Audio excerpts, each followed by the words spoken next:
ख़िदमत में आवाज़ जो काछ जो कुमार सानू सिंगर सनावलाल आशारी उस्ताद मंजूर मास्टर साहब जी गायल धुन गायल गीत अवां आॾो पेश थो करण चाहियां उनजी याद में जो तो पंहिंजे परस्तारण आगे पेश थो कयां। उम्मीद आहे तव्हां भली मोट मूंखे ॾींदो।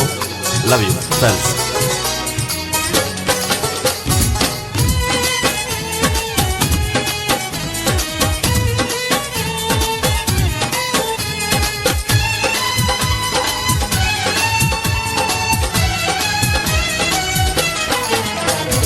साबित करे छॾी परायो नेठ परायो थींदो आ। साबित करे छॾी परायो नेठ परायो थींदो आ। धरन ते एॾो फ़ख्रु करण बि यार अजायो थींदो आ। साबित करे छॾी परायो नेठ परायो थींदो आ।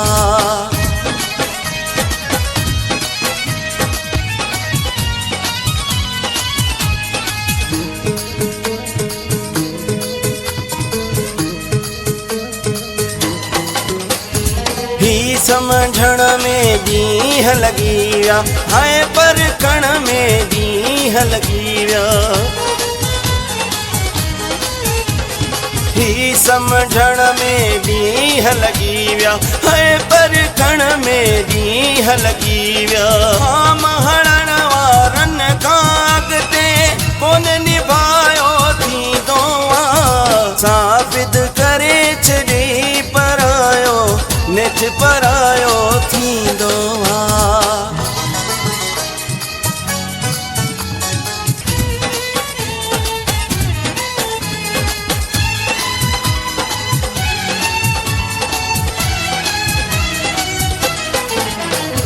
सोचन जा दरिया ॾेई वे सूरन वारी राह ॾेई वे। सोचन जा दरिया ॾेई वे सूरन वारी राह ॾेई वे। कंहिं मजबूर सकहर कोएॾो यार ॿुधायो थींदो आ। साबित करे छॾी परायो नेठ परायो थींदो आ।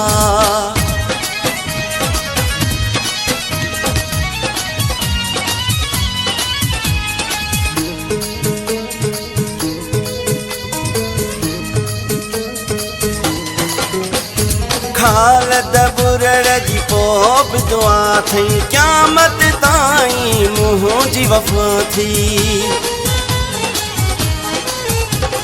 खालद बुरड़ जी पोइ बि दुआ थी क़यामत ताईं मुंहिंजी वफ़ा थी। जेको दिल में हुयो सोचियो दुख कोन लिकायो थींदो आ। साबित करे छॾी परायो नेठ परायो थींदो आ।